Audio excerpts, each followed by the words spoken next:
and Miriam from CDP Latin America hosting this panel.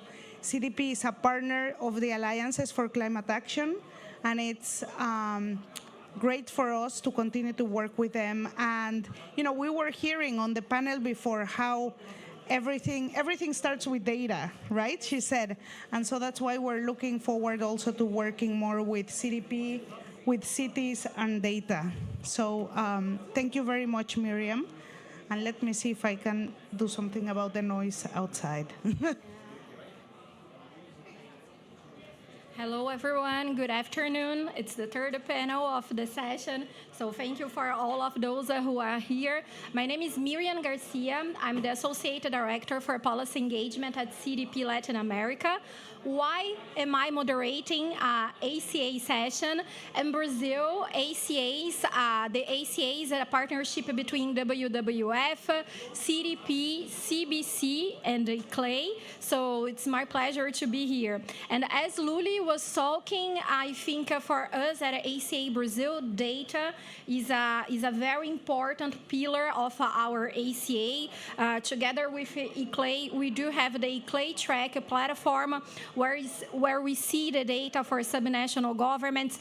When we talk about monitoring, transparency, accountability, all words that we've heard with Gonzalo Munoz, the high-level climate champion for Chile, with Manuel Pulgar Vidal, the COP president, and then later with Hazam, the high-level climate champion for COP28, how is important to make sure that we can connect transparency, accountability, and monitoring of all you're doing, like everything that is happening at the local level is important.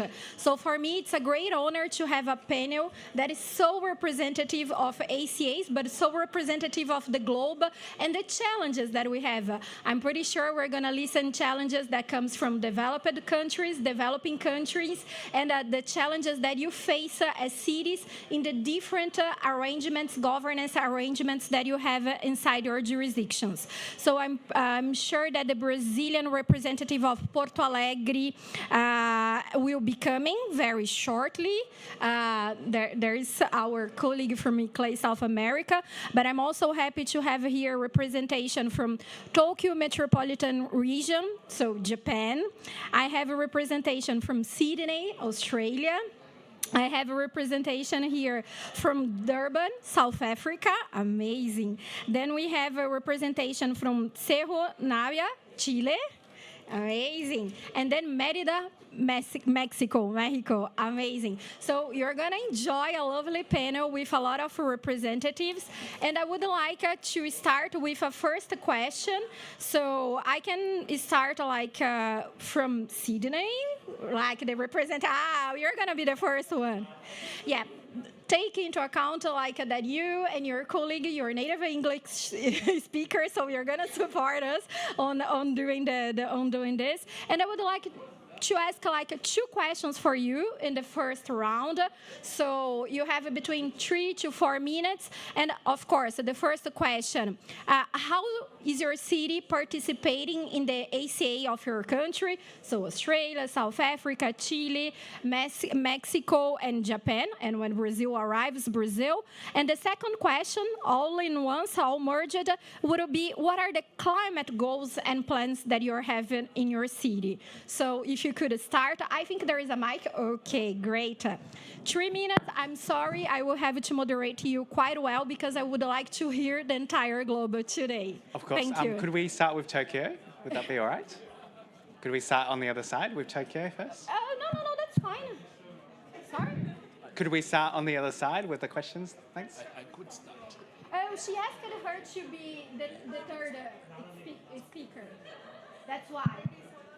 South Africa, you can start. Yeah, no, thank you very much, and good afternoon to all of you. Maybe let me start by reintroducing myself as you did. I'm Councillor Nkosa Ntle Madlala. I'm from the city of Durban, formerly known as eThekwini Municipality. Maybe if you could repeat the question so that we can be on the road. Of course. How do you work with ACA in your country? And what climate plans do you have in your city? Oh, no, thank you very much. As the city of eThekwini, you are part of the 47 other local governments in our country that are participating. And we think that the coalition, the alliance is working towards the Paris goals.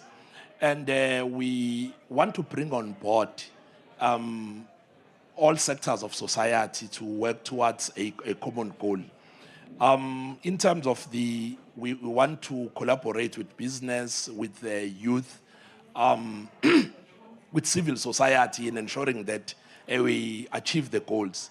We have seen recently in our city that we were affected greatly by the floods, where we lost a lot of lives. And that is not only a city or a government problem, but a lot of businesses lost their property, lost hours of business, lost their profit. And therefore, when we are participating in this platform, we want to ensure that we bring them on board, we plan together, because if, for instance, people are displaced because of climate events, it's their business that is moving away from them.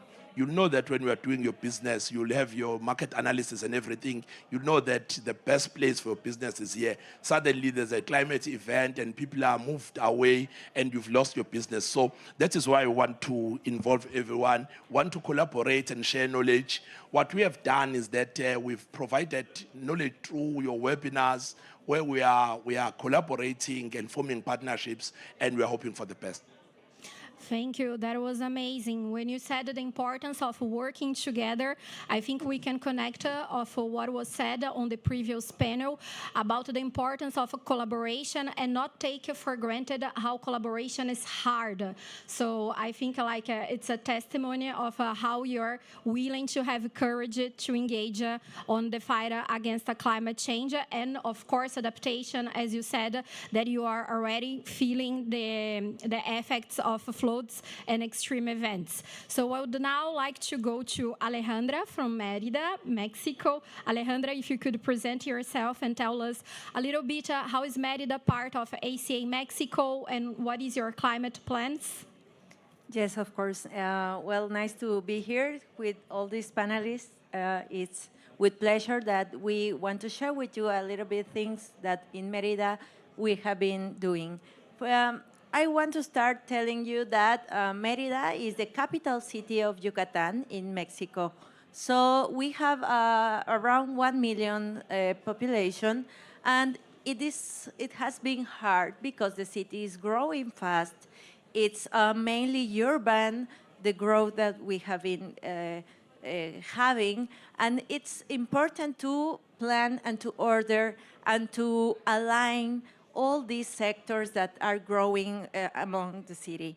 So, for example, we, as part of the ACA, we have been trying to align with sectors such as construction sectors to decarbonize the sector, because it's one of the sectors that we have directly we can do something about. We regulate the construction sector, so we're working hard on that. And also, I want to say that we have this mainly objective of improve our qualification in CDP platform. We have been working a lot of making the data very accurate in our greenhouse gas emissions inventories, our risk atlas, so we can then start to improve also our goals. We have previous goals sets, but now we are part of the Race to Zero, and we want to assure that the goals that we have on short term and long term are going to succeed on the goals that we have. So it has been very nice to work among all these other parts that help us and companion us to achieve this. Thank you. That was amazing. And thank you for mentioning CDP Clay Track platform. I have colleagues from here. I'm pretty sure they are happy about it. And you brought another part of the equation, that it's the challenge of decarbonization and how much is important to the work, the collaboration between the public and private sector and bringing the view of regulation. All hands on deck will need regulation. So I think you're in the right position also to address this challenge. So thank you for bringing this perspective. And now I would like to invite, just a second, Toshiko Shiba, who is representing the Tokyo Metropolitan Government in Japan. I think there are a lot of challenges and opportunity in being part of a metropolitan area that is probably one of the biggest in the world. Toshiko, to you. Okay, thank you very much. Nice to meet you all. So I'm Toshiko Chiba from the Tokyo Metropolitan Government. Tokyo, the capital of Japan, and we are a member of the Japan Climate Initiative, JCI for short. So firstly, in this year, the Climate Change Initiative, JCI, celebrated its 5th anniversary. So thank you very much. Over the past 5 years, the number of members has increased 8-fold since its inception, with a total of 798 members participating. Wow. So, and the JCI's activities are national and international. So we have participated in this COP conference as a member of the delegation of Japan, and we have held some side events. And we are in country, we have conducted several meetings to exchange the future direction and its challenges and each other's. So through these activities, JCI has opened up new areas for NSAs in Japan's response to climate change. And we are proud of to say that we are now an indispensable presence in our country. So, and also I'll move on to the Tokyo's initiatives. So we at Tokyo are committed to achieving the 2030 carbon halving our greenhouse gas emission by 2030 from 2000 levels. And almost 70% of energy-related CO2 emissions in Tokyo come from buildings. That's why we have been focusing on the decarbonizing buildings since the 2000s. So, and we implemented several building measures from the planning stage to the renovation phase. Considering to achieve the 2030 goal, we consider the need to strengthen our building measures, in particular, further improvements in energy efficiency and expansion of use of renewable power and use of the low carbon materials. From last year to this year, we are trying to revise our regulations. So I would like to share some of our programs toward 2030. So some examples include and enhance our mandatory CO2 reduction emission program for large-sized existing buildings. We call it the Tokyo Cap and Trade Program. And the new launch of the new program for new detached houses to promote the high thermal insulation and installation of the rooftop solar panels to ensure citizens' resilient, comfortable lives. So we are trying to strengthen our building measures, and we also, after the developing process, we gathered a really beautiful collaboration from the various actors, not only the business groups and also the younger generation. So we are trying to, of course, from now, we are trying to introduce or promote even more pioneering actions. So in order to meet our 2030 goals. Okay, thank you. Thank you. I think you brought several interesting points in your talk. Is that right? Is that Tokyo Carbon Trade Program? Amazing to see this at a municipality or like at the subnational level. And having identified what are the biggest challenges, I think that's the way to go, because when you know, as you said, we do have buildings as a challenge, then you can address, as you said, with regulation, mandatory GHG emissions reductions, and I really love the collaboration with youth. Beyond the private and public sector collaboration, having the youth at the table, it's for sure not only an inspiring voice, but I think like the level of the requests when we are not working for so many years, you still like have this flame of belief that things could change in a fast way. So congratulations for that.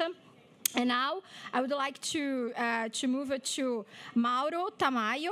So to bring the perspective from Chile, Mauro, to you. Miriam, thank you. The first, thank you for to be here. My name is Mauro Tamayo. I'm from Chile. I'm the mayor of Cerro Navia, and want to say thank you to the World Wildlife Fund and ACA teams, yes? Yes. For making this possible, this event, this space, this conversation. For us, it's so important. Without your support, it's not possible my presence here. So thank you. I want to say, for us, we are working for many years. I'm mayor since 2016, for 7 years ago. And working for us is so important with another actors, national government, civil society, private actors, but NGOs is so important. NGO, different governments, but NGOs reproduce the same message every time. And in this sense, we're working for example, the first and unique food banking public in our country. The only one, the unique food bank public, is in municipality of Cerro Navia. That is very important for us. And the participation with ACA and WWF, in my country, 350 municipalities, 350, but only 19 working with ACA. Wow. I'm making more for the making, and I offer me to support that if it's possible. Yeah. I want to say with WWF, we're working together for the launch a wide to resolve to information the experience local about the waste of food, and it's possible if share a presentation, the last, use QR code and download this presentation. But only in this year, in this month, December, we will be celebrate 1 year of Cerro Navia working with ACA. The first 1 year is the first birthday, and I'm very happy. We believe it's possible making more. We are working together, but it's more than working together. Yes. Thank you. I think you brought something that it's really important. How do we scale up the alliances? And I completely understand when you say ACA, Portuguese and Spanish, they are the same. So we say ACA for the ACAs. That's our ACA for ACA. So we use that. That's why. And that's a way that we are always telling, like, I have to keep telling my brain. It's not ACA, it's ACAs. But those are the alliances. And those are the alliances that we want to grow as you said, like 19 municipalities out of 350, like there's so much more to do. And we know how subnational governments are engaged in Chile. Like you hosted, you had the presidents of COP, you had like a high-level climate champion that has pushed that agenda for subnational governments, that has supported to create the race to zero that some of you have mentioned. So we truly believe that is power in there to increase that in Chile. And now I would like to come back to William Chan to share the experience from Sydney, Australia. Thank you. Bujari Gamarua, good day, in the traditional language of where I'm from, the Gadigal people of the Eora Nation in Sydney, in Australia. I'm Councillor H.Y. William Chan, and I'm here as the acting Lord Mayor of Sydney during COP28. I'm also on the executive of Climate Emergency Australia, representing over 100 municipalities across the country towards a net zero economy. And it's been great being able to work with Climate Australia Network in Australia, Climate Action Network in Australia, CANA, which is the member group of ACCA, and being able to be one of the ambassadors to really promote not just local government towards climate leadership, but also the built environment. I'm also an architect. I wear many, many hats. So for us, it's been great really pushing and understanding how we can have multi-level action. As local leaders, we understand that we are quite limited in terms of what we can do. This is the first COP that local leaders and mayors and governors have been invited. And even though we have been invited, we weren't in the same room as the heads of states during the local climate action summit. For us, that's really important. Yes, it's great that this is historic, but we will keep pushing in terms of our voice and our leadership. What we've done in terms of Australia through CANA is really engage with housing. In terms of the state government is primarily responsible for housing, but also there's federal levels of government. And we've been able to really increase for residential the targets and the types of ambition that they have to meet 7 stars. It's been hard being able to have 7-star sustainability achieved, and that will mean especially for renters, those in low social housing, public housing tenants and low-income tenants, to really recognise that they have a role to play and they need to be have the highest quality in terms of urban living and livability. In terms of City of Sydney and what we've been doing, we've been really spearheading how we can show leadership, being a very well-resourced local council. Through Resilience 100 Cities, we have finally developed a platform across the other 33 municipalities in Greater Sydney so that all our data speak to each other. This data allows us to actually plan ahead, plan our cities. We've also been able to take the lead on our own operations on carbon. Since 2 years ago, all of our civic city operations, so all our venues, all our swimming pools, community centres, even City Hall, have run on 100% renewable electricity. Because we want to prototype in-house first. We want to do that work and actually show our industry that we can get there. What we've done now is apparently the world first to have net zero operational carbon in terms of commercial buildings, new buildings beginning from 2026. Wow. From 2026, and I've, as a councillor, have been able to approve 3 new developments, working with architects, working with the proponents, and they have agreed to meet our targets to be net zero operational within 3 years' time.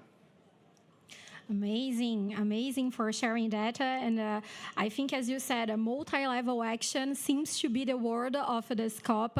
And as you said, like being here to share all those best practices that you are doing within your jurisdiction is a way to showcase it to the head of states, head of delegations that are at this moment inside the rooms negotiating, that they can come home with like a pledges that are ambitions, because you're delivering that. And I think that's very important when you said, like, we take the lead on operation. So, like, you're leading by example. And this is important also, like, to make sure collaboration with private sector will work because you're the leaders in terms of example. So I think for this first round is amazing, and it was great to have you at the end because it connects to my second question. I think you are here like since December 1st. Joining the local climate action summit, which was the first of its kind, like held by Bloomberg and also by COP presidents. But I think like more important than the physical space and the fact that you guys are together discussing, debating, exchanging best practices. Another thing that was really important was to see the declaration. So when we see the CHAMP declaration, there is a commitment of more than 60 countries. I saw 63 2 days ago, 64 yesterday. So I will not try because probably 65 today and hope even higher the number. But like commitment from national governments to make sure that subnational governments will be part of their NDC review process, but more importantly, in a way that will secure climate finance for cities. I'm pretty sure if you are from a developing country or for a developed country, cities climate finance, it's a hurdle that you should face. So the next question from all of you is, what is your takeaway from the local climate action summit? How do you are planning to work with your national government, with other subnational governments to make sure that you are going to be in the next NDCs, and by the way, to be presented at COP30 in Brazil. So more than welcome to have you all telling. We did that 2 years during these 2 years, and we are presenting this in Brazil. So let's follow the same order. I'm going to start with Durban, South Africa. How the NDC from South Africa will have local governments? What you're planning? Yeah, no, thank you very much. Maybe let's start with the reflection on the inclusion of local governments in this year's COP. I think we need to welcome that and thank the organizations that have led us as local government in ensuring that we get a seat at the table, and we also get the commitments that we were looking for. Now, going forward, in terms of the relationship between our national governments and the subnational, I think it's a struggle that we all need to get ready for, because as much as we have the approval of the damage and loss funding, you will know that that happens in cities, in subnational.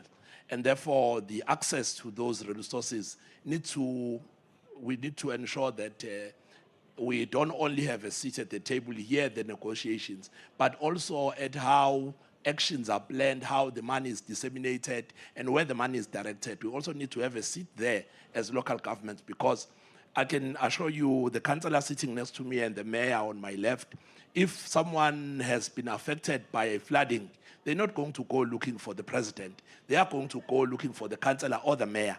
And therefore, that money needs to come to cities and subnational governments to ensure that it goes to where it's supposed to go. Secondly, in terms of the NDCs, I think the question should be how are national governments going to work with cities now that cities have been fighting, they've been making a call, and their call has been heard at this level. How are national governments going to work with us? Because we find that even in terms of the collaborations and the partnerships, there are more partnerships at city level than you'll find at national. If cities were negotiating in this COP28, we'd have more agreements than we have today, because it's easier for cities to agree on issues regardless of the national politics and all of that. That is why you have organizations like your C40 cities, where cities across the globe are collaborating and they are finding each other, be it cities from the developed world, developing and the underdeveloped, we can collaborate. We have shown that, we have led the way, and therefore, in terms of the taking these achievements forward, I think the cities should take a lead. And therefore, the NDCs should come down to because the plans are already there at city level. So national governments need to start working with us. In fact, for them to be able to access that money, they should be able to say, what are they going to do in working with their cities and ensuring that the money is spent where it's supposed to be spent. Maybe let me end there. Thank you. I think that was a very inspiring. A round of applause, please go ahead. Applauses, yeah, because as you said, you know how to collaborate because you know you need to talk to the city that it's near you as a Tokyo metropolitan area, networks of cities that are global, national, so regional. So you know how to collaborate. We know that collaboration takes time. Let's not take for granted that go in a room to collaborate. No, it requires trust. It requires several rounds of meetings and everything else. But you know to do that. And as you said, I think you said something that is very important. Cities have the plan because citizens are coming to you. So you need to have a climate action plan. I know what is my adaptation measures will look like. I know what my mitigation measures will look like. So money is ready to go to those plans. So I think the direction of the flow of the money to the cities is a direction of effectiveness because we know that this will help to deliver the climate action plans. And now I would like to hear a little bit more from Mexico. Merida, please. Yeah, well, actually, talking a little bit more of the participation of Merida in COPs, we started attending as an observers, and now it's the second year we participate as parties. And I think it's really important. Last year also we talked about the importance of cities participating on these decisions because it's the territory that is tangible. Our mayor with license always said, we decide with the citizens what is the future and the destination of the city, of the citizens, and of the community. So it is important to take awareness of the importance of the participations of city governments and the city in general. Also about the ONGs that are working with us. Actually, we are having, for example, daily meetings with as a Mexican delegation, and we are discussing, and they are talking to us about what is going on each of the agreements that have been working on. And actually, I want to point that Merida has this huge commitment of working on this multi-level because we have been working with the state a lot, for example, on the transport sector that is becoming a lot different. We have electric public transport now, and that is really, for me, that work on the sustainability part of the municipality is that it's exciting to know what is going to be in a few years our inventory and how we as citizens have been empowering of this transition, of this using the electric public transport and leave the cars and start to flow with this important moving because it's also about habits, it's also about behavior, and we have to be part of that transition. And we think that in the goals, we also, for example, one theme that has been very important is about the risk. Recently in Mexico, we have been suffering a lot of the hurricane and huge storms. Merida is also one, not recently, but yes.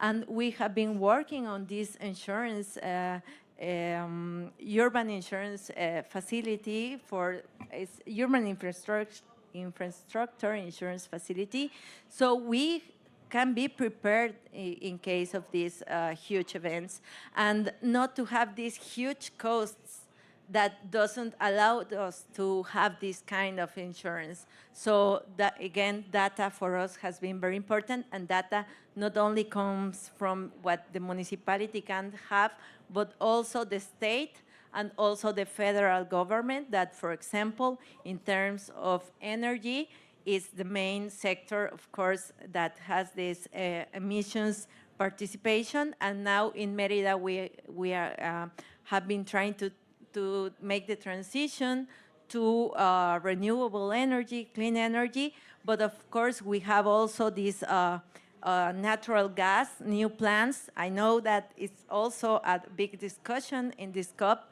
but I mean, I think we are like transiting again on this. So I think participation of the city on these decisions on NDCs is going to be actually very important.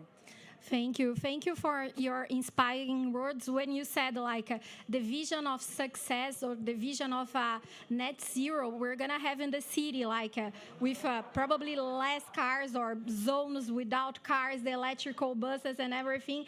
I thinking like having this kind of a positive view to bring it to the table when you're building an NDC, this is marvelous. So I was already imagining my city, São Paulo, how this could look like. So I think this is the kind of approach that we also need, because of course there are going to be losses in the transition, and there is an entire debate about just transition, but there is also like one that we would like to show to the society that we are going to be winners of this transition. So thank you for sharing that.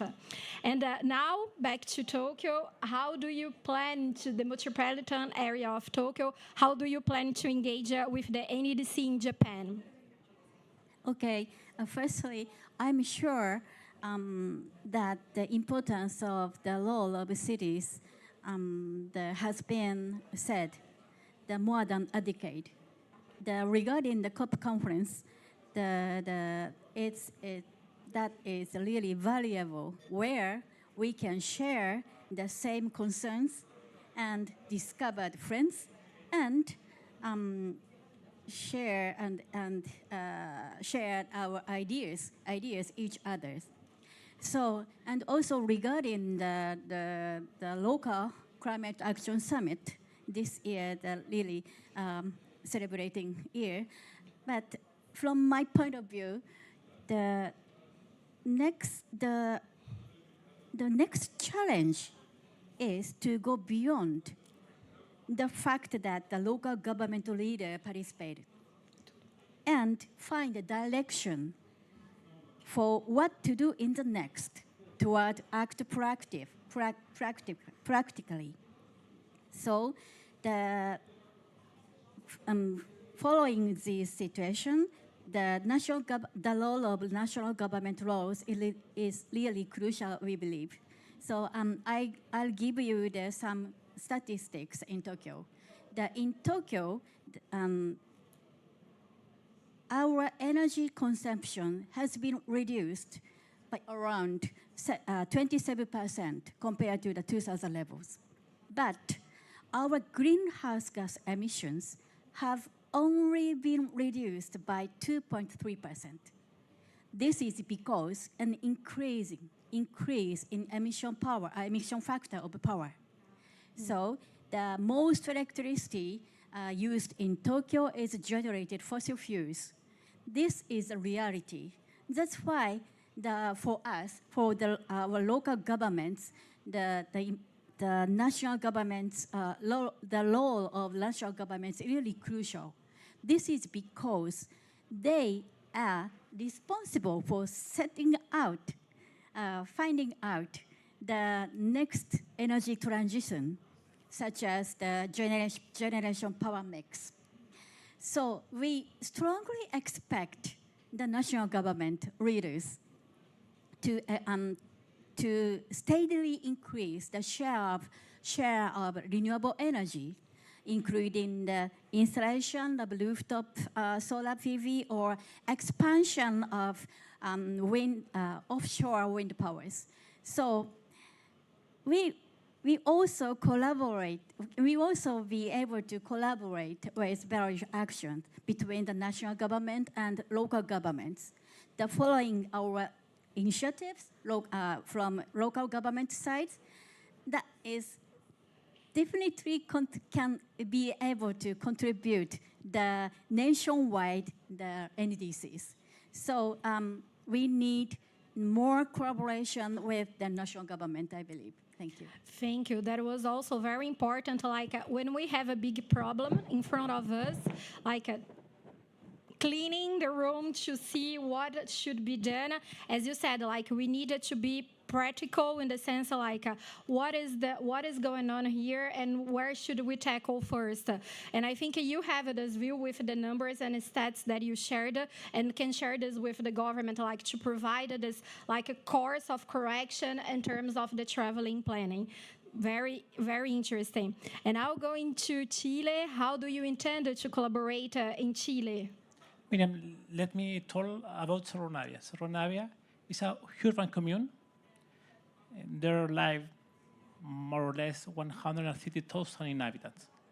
It's small, 11 kilometers square. It's very small. And it's very near, it's very close of the center city, 15 or 20 minutes of the center. But it's the third highest priority social or community. The first, La Pintana. The second, Lo Espejo. The third, Cerro Navia. After 49, only the metropolitan area. My country, Chile, is a great country. It's a beautiful country. It's a rich country. But it's very unequal, my country. But for that, we don't have time to waste. Don't have time. And working, for example, with many people now in three areas. One, the planning. Our plan for many action, all the municipality, Pladeco, 2023 to 2030, is the only plan in all my country based in SDGs. Every action contributed every course. Very order for making and understand the contribution of our community of the development. And number two, action. Recently, the last week, know our footprint carbon. We don't know how consume the carbon, how can improve this way. And the civil society. For us, it's so important, the civil society.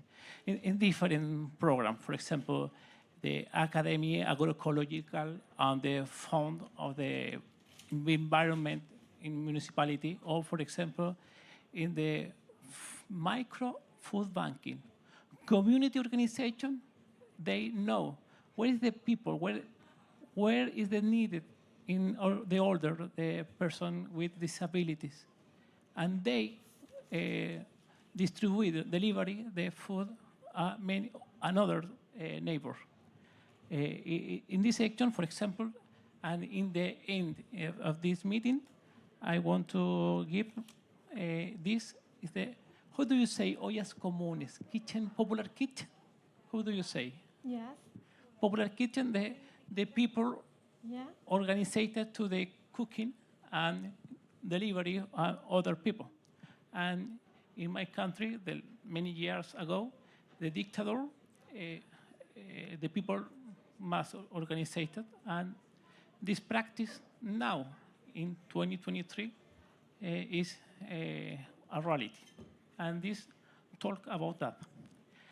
And for finish, for national government, the municipality at the border is a zone, is not important.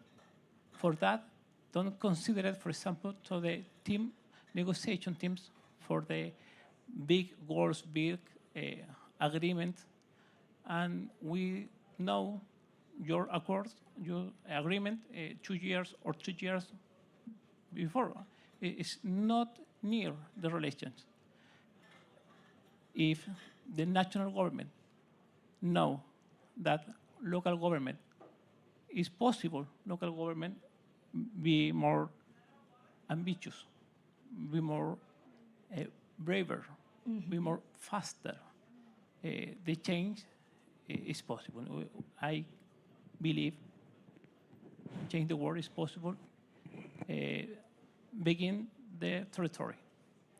Thank you. And I think, yeah, as you said, like we should also connect the change with social inequality. This is something that we have to do when we think about climate.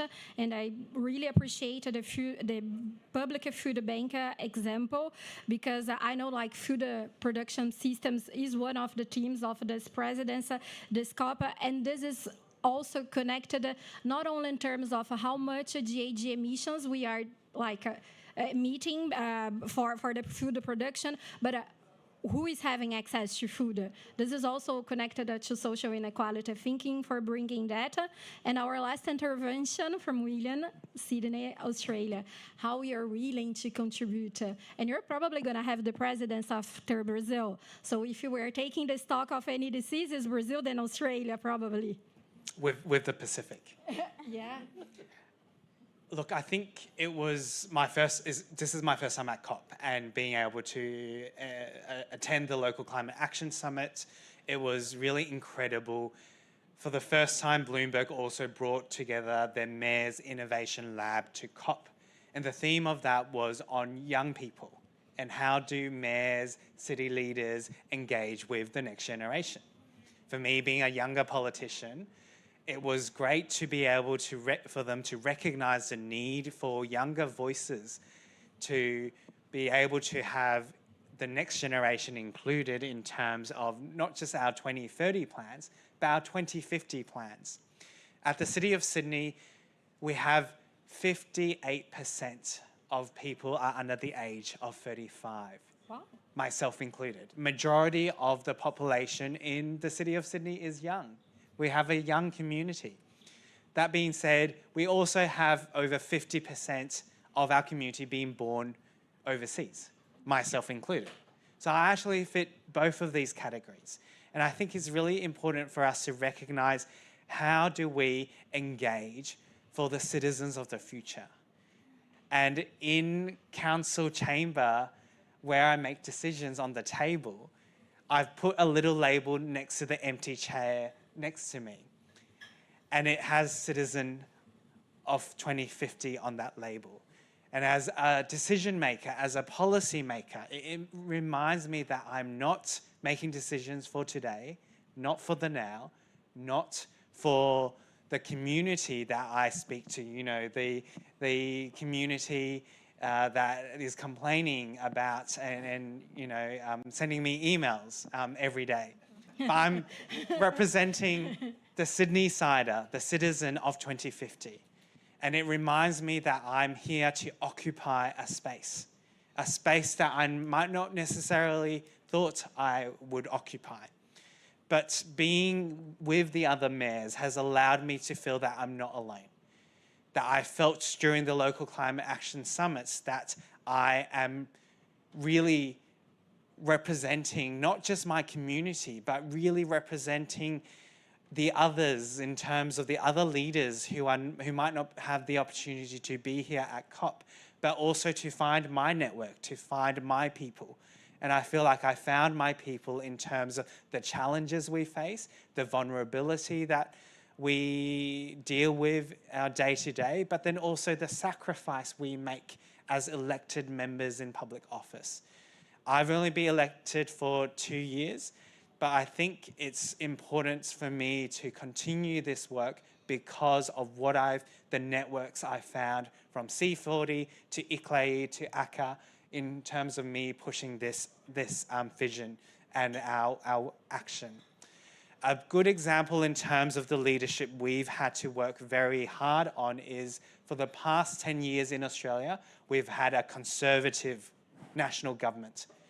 Within our state, we also had a conservative state government, both who, more so nationally, who didn't believe in climate action. As a city, we kind of just powered through that. We kind of just did the work, and we're doing it in terms of bringing other cities, other municipalities, but we're also bringing the private sector.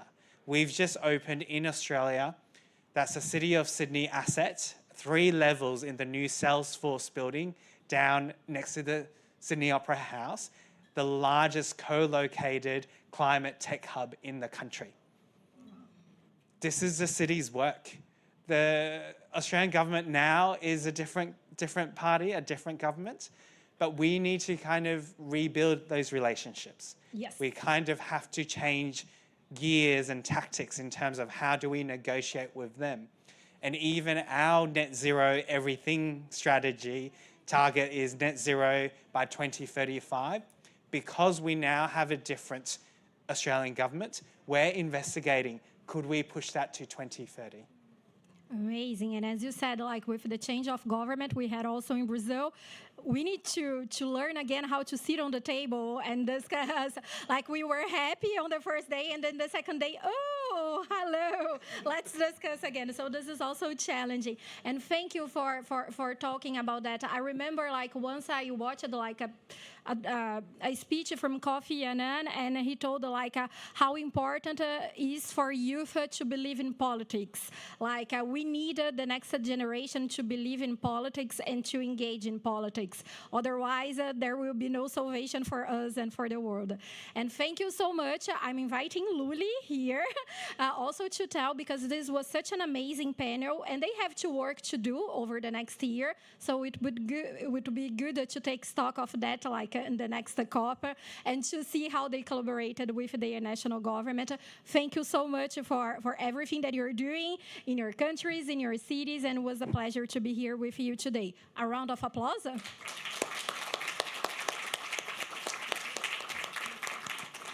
Oh, let's take a photo.